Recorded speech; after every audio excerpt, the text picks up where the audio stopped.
4th of September, Rabbi Furst, Rosh Hashana. Good morning, Rabbi Furst. Good morning. How are you doing, Roy? Baruch Hashem. Yeah. All right. Good morning, Meir. Good morning, Lou. Morning, Roy. Good morning, Roy. Good morning. Okay, very good. Okay, let's see. We are in, I think, paragraph 16, if I'm not mistaken. That's I think, wants to do a review. Okay.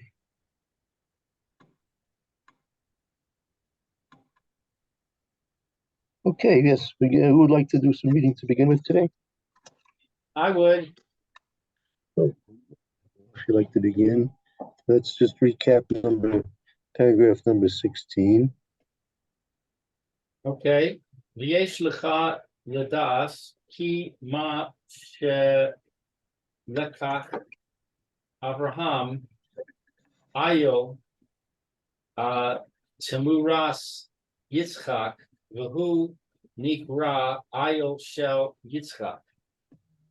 You should know that when Abraham took the ram in exchange for Yitzchak, it became known as the ram of Yitzchak. Hine mipnei shebikach haya rotzeh lishkot es bano ella shebe poel lo haya. We see that because there was the potential in that he wanted to shecht his son, but in reality, it did not happen. Ulefichach amar lo reshis Yan v'gomer v'lo chashichach. And therefore, he said to him in Bereshis, he acknowledged, and he did not withhold. Sof nasan hu bano.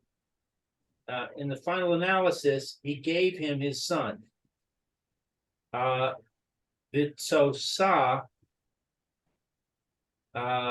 lo Torah li os poel tachtav timur raso ha'ayil.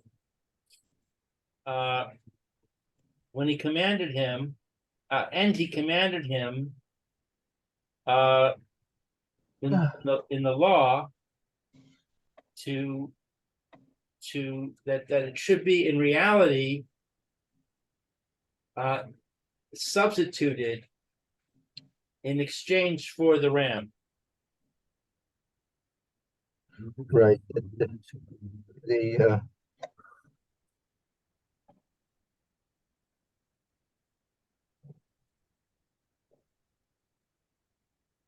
That way was this is evident from what was said. It's known that you did not withhold the son. So ultimately, ultimately, the son was given.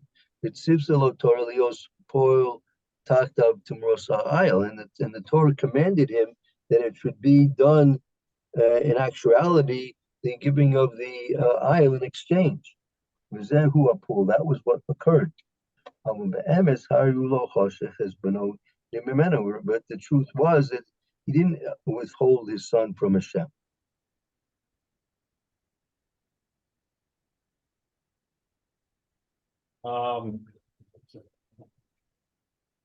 Right. V'hinei lo neder he haya me Avraham, umin Yitzchak, Ella, Shehakadosh Baruch Hu, Yisbarach, Lo Ratzah,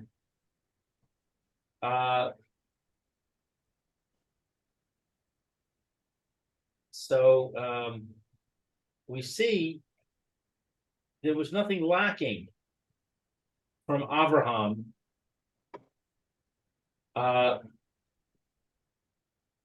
with Yitzchak.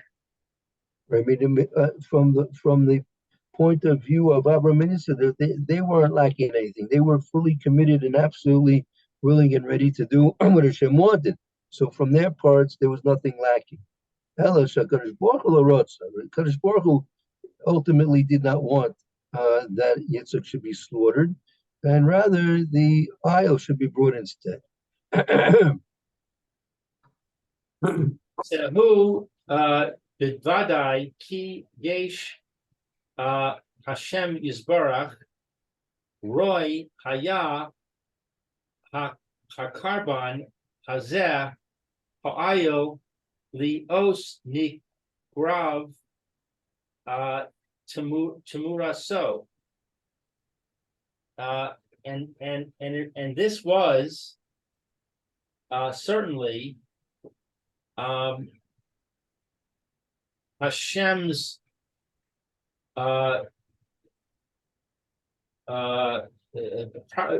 proper to Hashem that he should be a carbon, that this ram should be a carbon, and it should be offered in exchange for.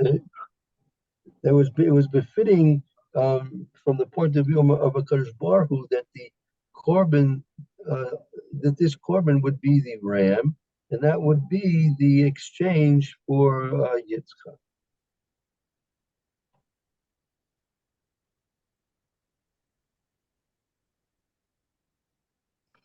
Okay.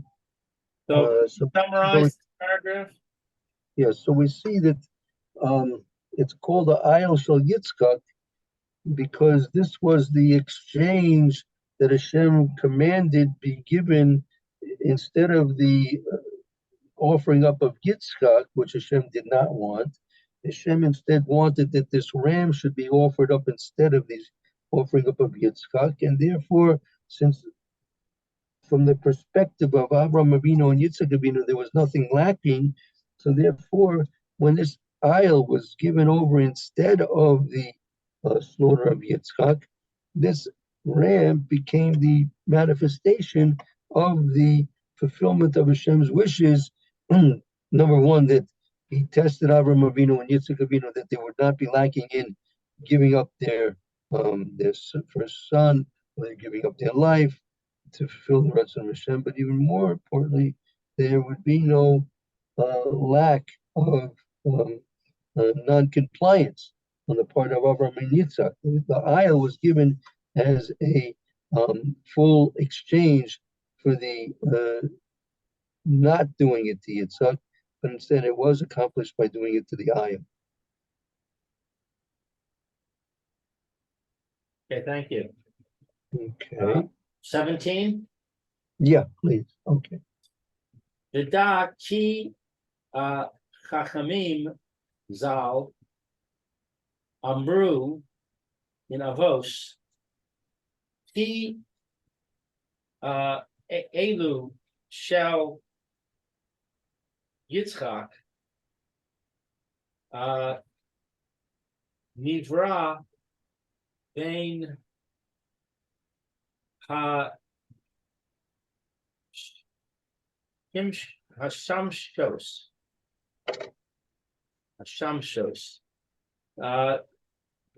Ben Hashmashos, meaning this is what it says in the. Now he's bringing the Mishnah Avos. We actually learned this that the Ayel Shel Yitzchak Nivra Ben Hashmashos. That was one of the 10 things which we created Ben Hashmashos Ma'aser Bereishis. right? Ki Isle Shal Yitzchak Nivra Bein Hashmashos. The Isle of Yitzchak was created Bein Hashmashos during the period of sunset to 3 stars coming out from the time of the beginning of the creation of the universe. The Isle of Yitzhak was created Bein Hashmashos. Okay.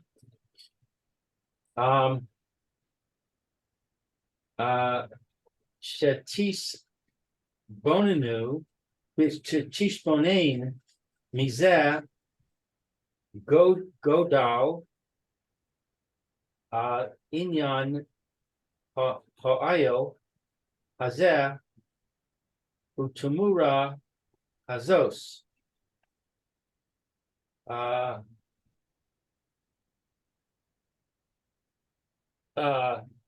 That what is Tisbonain? His bow name is for personal from his boy name from his church is Bina. Bina is to have insight. So his boy name, and if you'll give insight, if you'll ponder this. You'll ponder this. Gadol Inyan. It's the great concept within this point Of this ram, and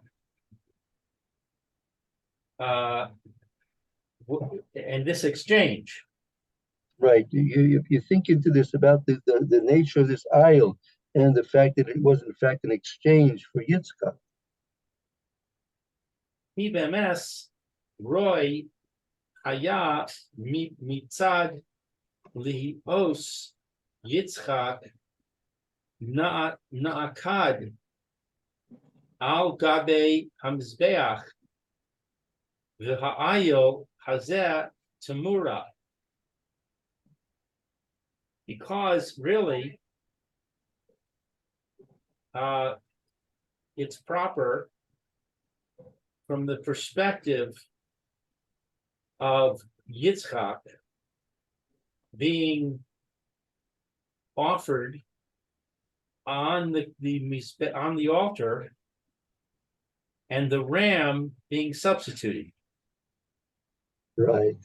Ki be'emes Roy hayemetzad lios Yitzchak nekara. I mean, exactly. The truth was that really it was befitting that Yitzchak be the one offered on the mizbeach. Ba'ayel hazet tamura, and the aisle would be the exchange. Lefichach ne'emar sham tachas bano. Therefore, it says over there, instead of his son, he mipnei she haya ha'ayel hazeh temuras Yitzchak Avinu.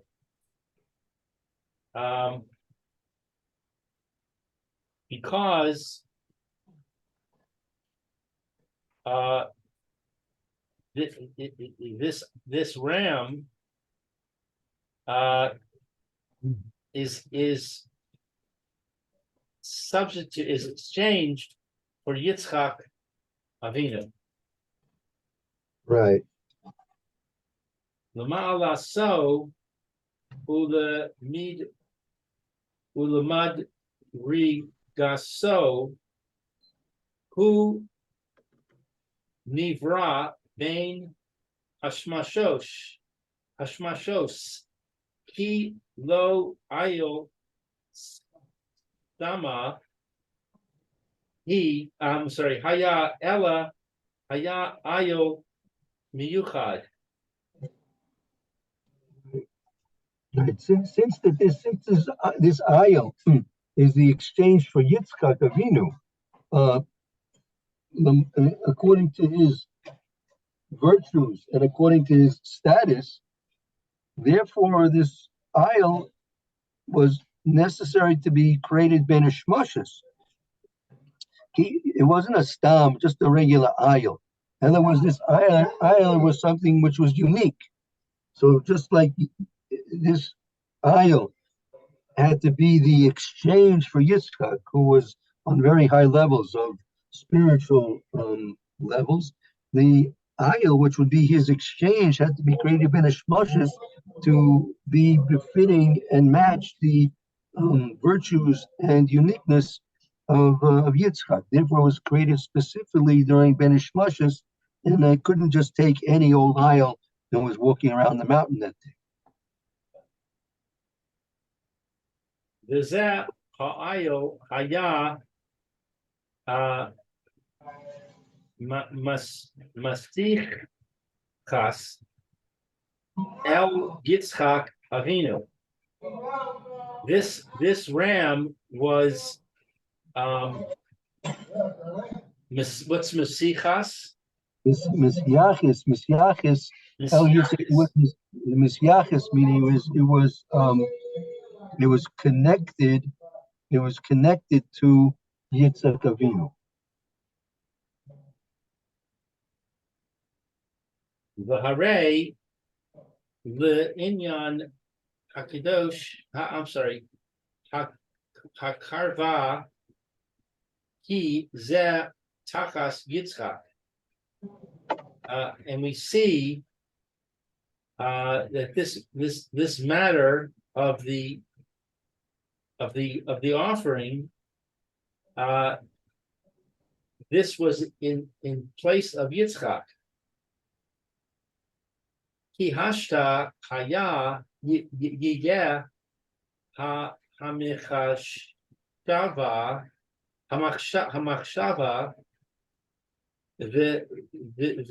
v'hama'aseh. Because now it is the thought and the action.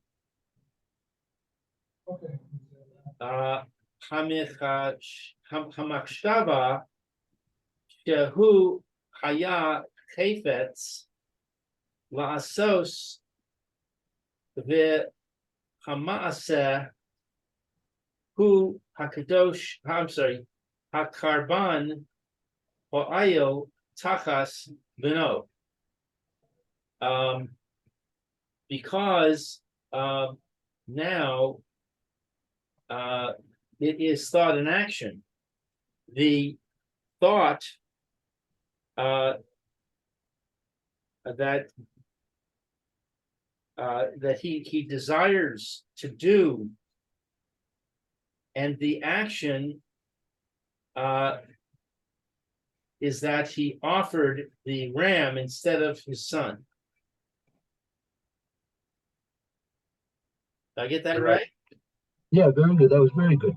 Yeah, that it couldn't, again, as he explained, it couldn't be that just any regular old ram walking around the mountain that afternoon would be fit for the exchange of Yitzchak. Therefore, it's specifically called the Ayil Shel Yitzchak, and it's also specifically something which is created Ben Shmoshes, because it had to be matching the virtues and the levels of greatness that Yitzchak had. So since you couldn't expect that of a regular ram, this ram had to be created from the time of Ma'aser Bereshis. And then Moshe Rabbeinu went and he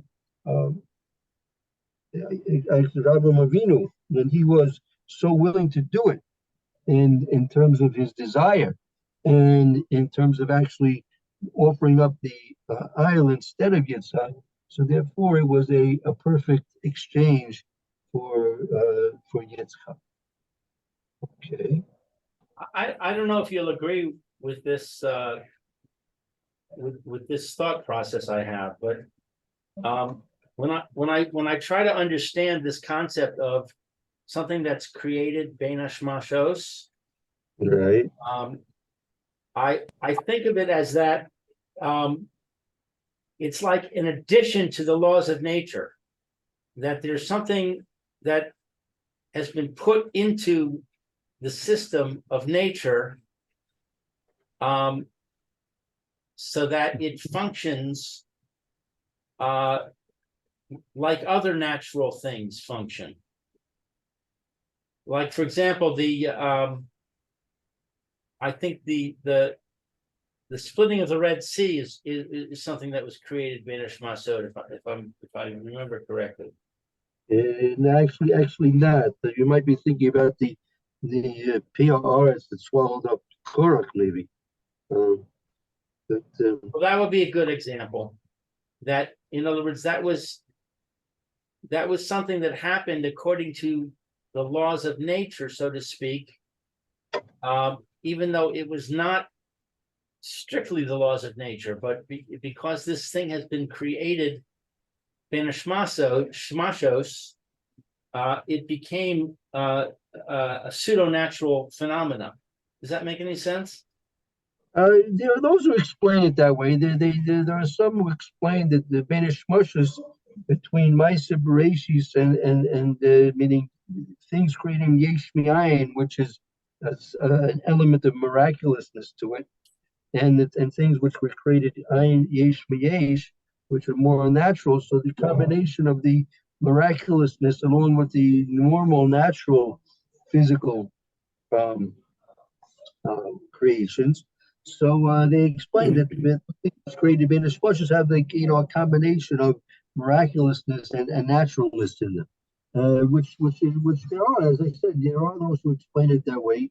There are other explanations as well, but that's one of the explanations which given what was the benefit of things being created during Spanish Martians. Okay, so now if we so since you're ratifying my thought process, I want to take it the next step and try and see and say and ask, how does this apply to the RAM? The RAM is somehow supernatural, a supernatural element that's been become part of nature. Is that applying to the idea that the ram gets stuck in the bushes? I'm not, I'm not sure. Could you just clarify that a little bit? I just want to get a little bit more clarity on your statement.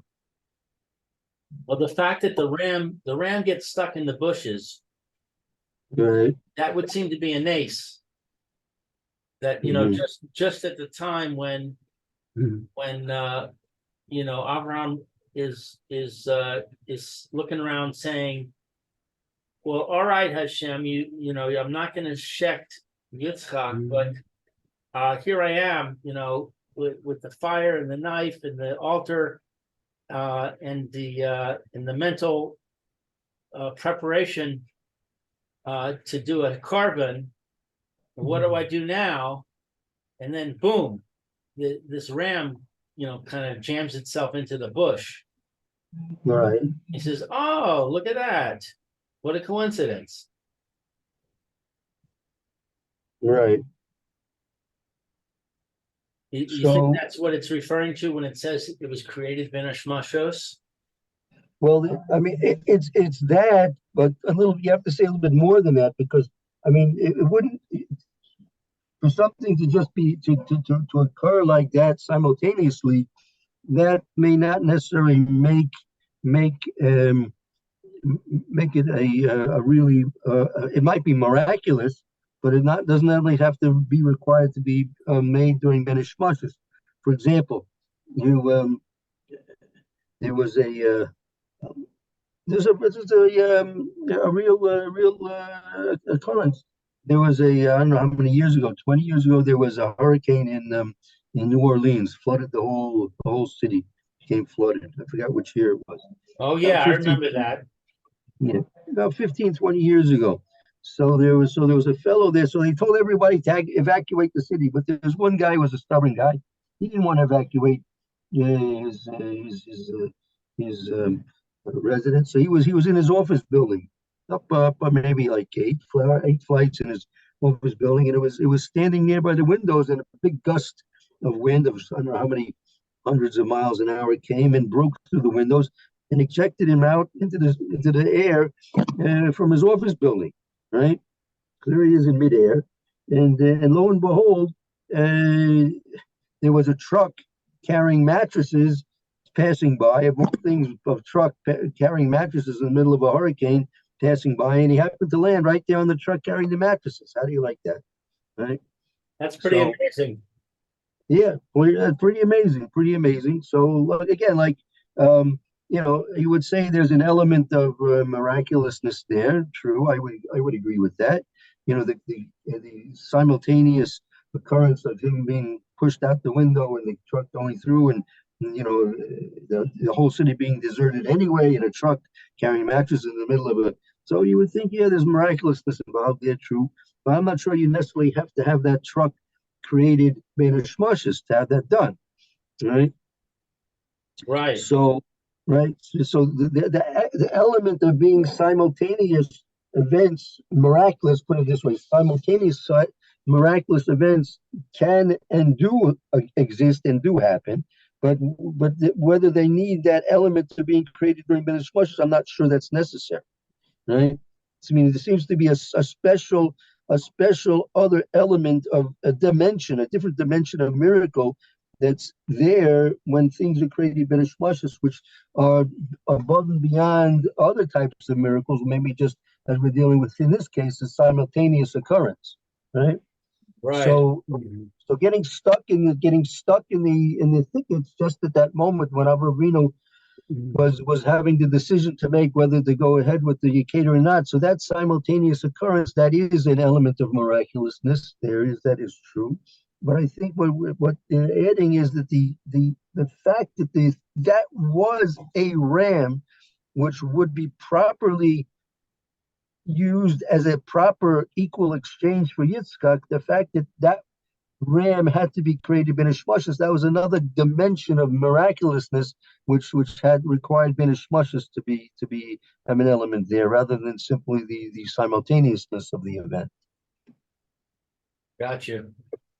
Okay, well, no, but good. It's see, I've explained that the what's the element of miraculousness that is required to be created during Ben Ishmashis, meaning the nature of it, of the nature of a wild animal uh, is usually to be afraid of men, especially if there's a fire going on there and there's sharp instruments, a knife there, and things like this. So an animal normally would not certainly rush towards such a scene. It would, at best, it would be cautious, and very very cautious to approach to such a scene. And but here the ram was rushing so forcefully that it got itself entwined in the thickets there. Um, that it showed that element that Yitzchak had also. Yitzchak had that element of self-sacrifice, of being willing to be most nefesh, willing to offer himself as a korban, if that was what a Kadosh Baruch Hu required of his father, Avram Avinu. So that element of Mesiras Nefesh, of self-sacrifice, you normally don't see that in an animal, in a natural animal. So to have that animal, that ram, share that level of self-sacrifice, right? That was something which was perhaps needed to be created during Ben Ishmashis. And then you have the simultaneousness of the event, that just as Avrabina was requiring a exchange for Yitzhak, so this was there ready and waiting with the desire similar to Yitzchak's desire to be offered to a Kadosh Baruch Hu. Right. Makes sense. Okay, very good. Baruch Hashem, very good. Uh-huh.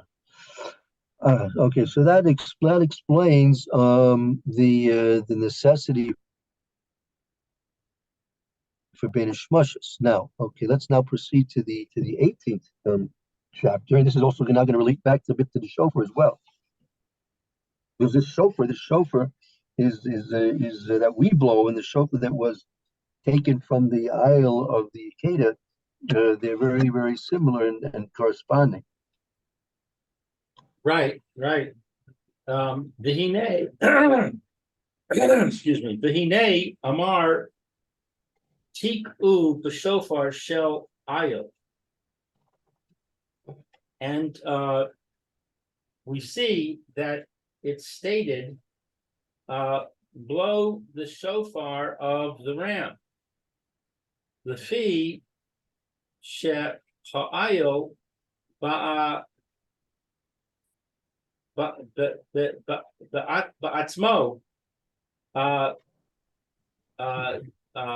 who zecher the Keda shall Yitzchak, because the ram itself is a remembrance of the binding of Isaac.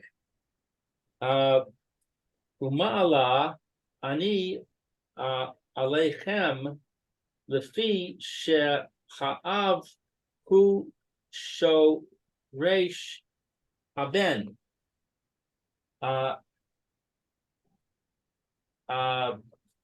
And above, Umala ani aleichem, meaning I mean this is an expression. Ma'ali aleichem, meaning I attribute it to you. I attribute it to you. Mala ani aleichem, I attribute it to you. Meaning the when we take the aisle, right? This is based on the Gemara. When we take the aisle and blow the shofar of an aisle, so that's going to have our blowing of the shofar of the aisle of the ram of Yitzchak, that's going to be attributed to us. The events of the Acadia, those events are going to be attributed to us.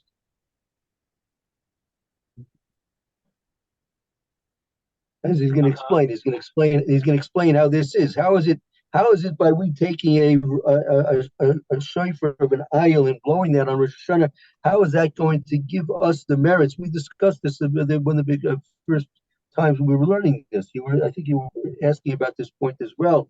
That how is it possible that the merits of the avos can be transferred to us?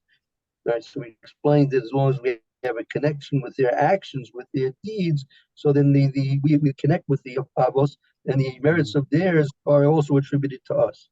So he's going into a little bit of a different explanation, but he's explaining the same thing, meaning how is it that through we blowing the aisle, shofar of an aisle, how is that going to bring upon us the merits of what Avram Avinu did then and what Yitzchak Avinu did then? okay, so I attribute it to you because the father is the root of the son. Right. And the source is like the source. The father is the source of the son. Well, lefichach kasher na'akad ha'av shehu shoresh hayechos arei ha'anaf hu dome lo. Therefore, when what is na'akad? So that's the same word as Acadia, meaning he was bound. Right? When it was bound, when the father bound the son, he became the source. What is hayechos? Hayechos. Right. Shorish hayichus, the source of the connection. The ichus is like the connection. Shorish hayichus is the source of the connection. The source of the connection. We see this matter. It is so similar to you? Similar for you? Well, the Hari Anaf who doimelo. The Anaf meaning the Anaf is like the branch. Literally, Anaf is a branch. Anaf of a tree is a branch. And here we have the shorish, which is the root, right? So the root is the connection which makes the branch similar to what's in the root.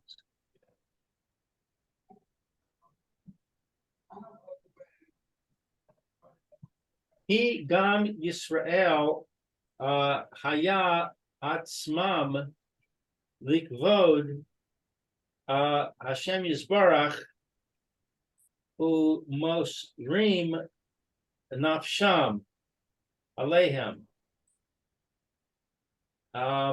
Because also Israel itself gives honor to Hashem and adds on his soul, their soul, Right. That Ki Gam Yisrael Haya Atzman L'Kavod Hashem Yisbarach Moshim Nasha. Meaning we the again the what the binding of the father, meaning with through Yitzchak who was bound, so that creates the root of our connection, which we are the branch of that. Since also Klal Yisrael, we are also giving glory to a Kadosh Baruch Hu, and we also are self-sacrificing for a Kadosh Baruch Hu.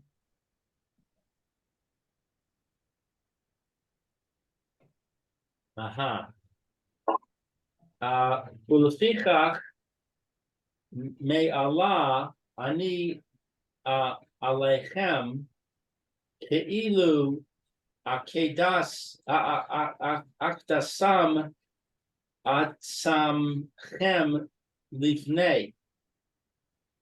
Therefore, I attribute it to you. It's as if the binding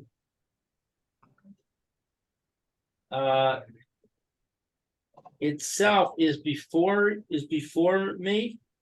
The fikach ma'alai alechem. Therefore, I attribute to you ki'ilu as if akadasam etzkachem, as if you have bound yourselves lefanai, just as if you have bound yourselves before me.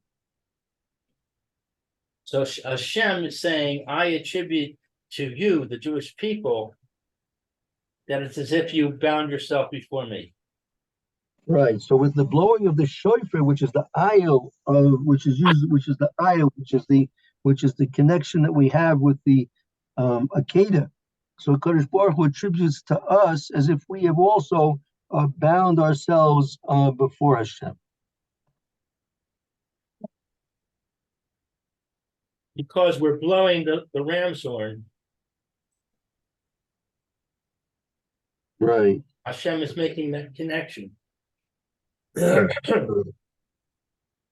Through our blowing the shofar of the ayil of the ram, so that connects us with that event that occurred with Yitzchak and with Avraham Avinu, and the ayil there that was sacrificed in the place of Yitzchak.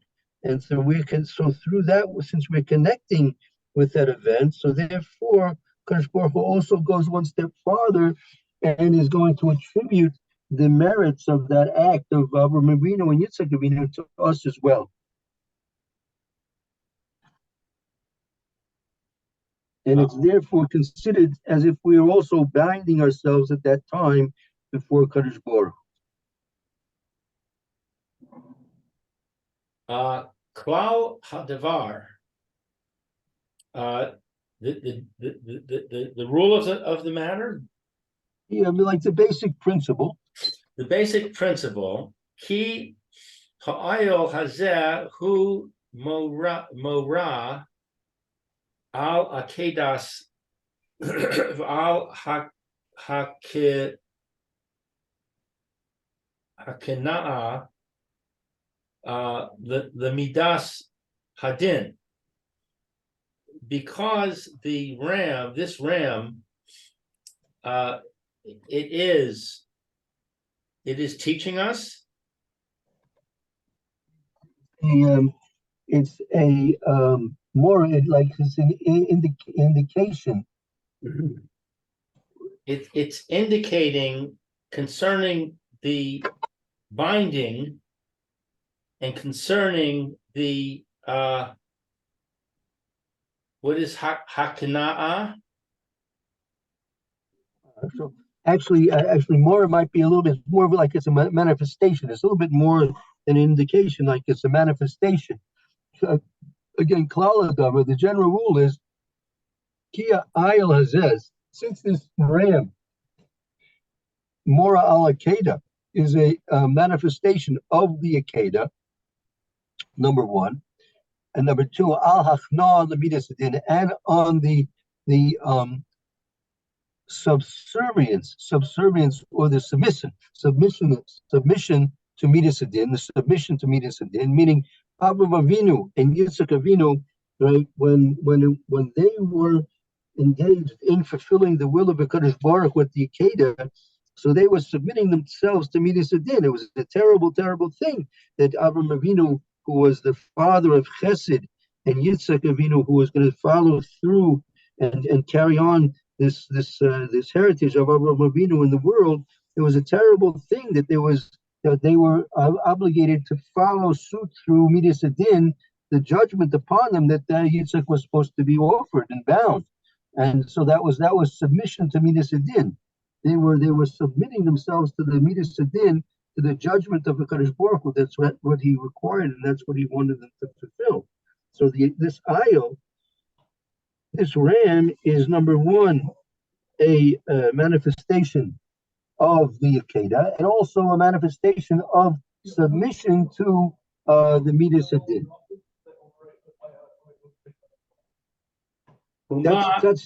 That's basically, see, when we say every morning in davening, every night in davening, when we say Shema Yisrael, Hashem Elokeinu Hashem Echad, so it's Shema Yisrael. Shema means that you should first of all listen, right? And number two, you should understand, and finally you should accept and then fulfill the following: Hashem Elokeinu Hashem Echad, meaning HaKadosh Baruch Hu is one, right? And meaning whatever he decrees, whatever he decides that we need to do, or whatever he does to us, we accept upon that this is the will and absolute judgment and essential good and mercy coming from HaKadosh Baruch Hu, right? Whatever it may be.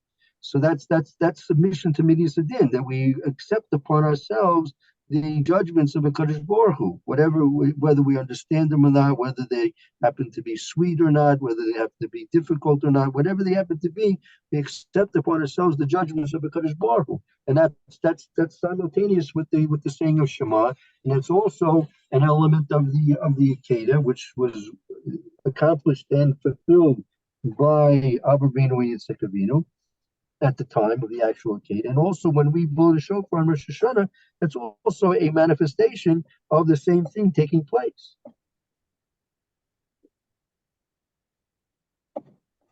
Right. Uma she'eno. And that what that we, Masha'anu, that we, and that what we. Oh, and that we, Mosrim nafsheno le Hashem Yisbarach ubezeh anu nitzolim min hamatrik.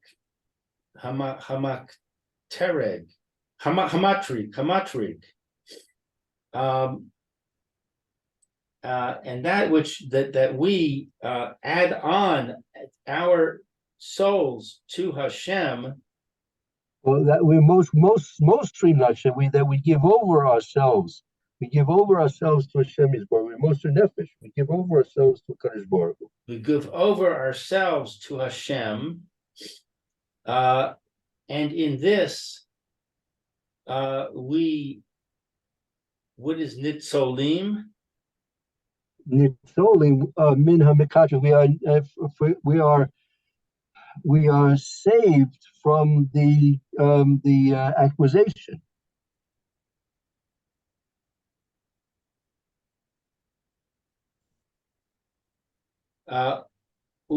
Umitam zeh tzrichim sheyiyu kifufim gam kain.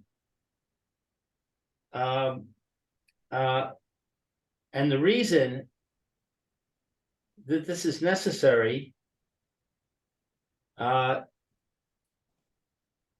is that it should be what is kafufim? Right, and should be bent. This is also another reason why the shofar should be bent. Most shofars are in fact curved. They're bent, right? So the bending of the shofar is a requirement in terms of the choice of choosing a shofar. If you have a choice between a shofar which is bent and which is straight, you should pick one which is bent over, because that also, the kafufim was okay. We say in the Brachos Hashachar, it's okay for kafufim. The Kadosh Baruch Hu makes upright the ones that are bent over, right? There's the indication of being bent over is a sign of humility, of bending over, of submissiveness. Right. Calls out. I don't know what this. Rosh Hashana. Calls it Rosh Hashana. That's all on Rosh Hashana. All of this is on Rosh Hashana. Kedei shelo yishlot banu midas hadin. V'haben devar zeh. Having and understand this thing well.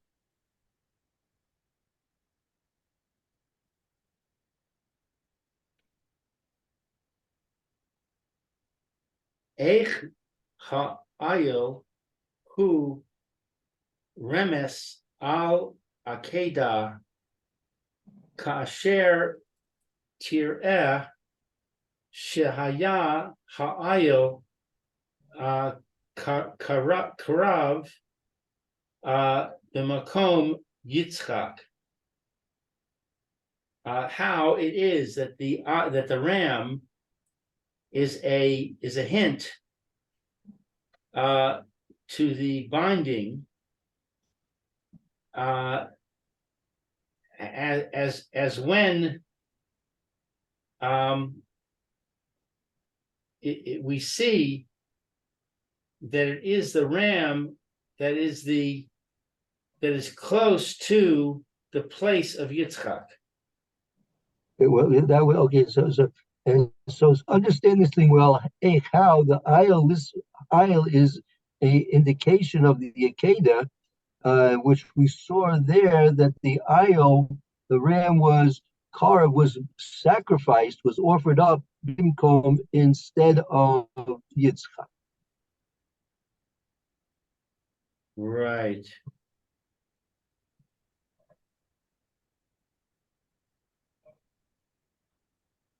All right. Okay.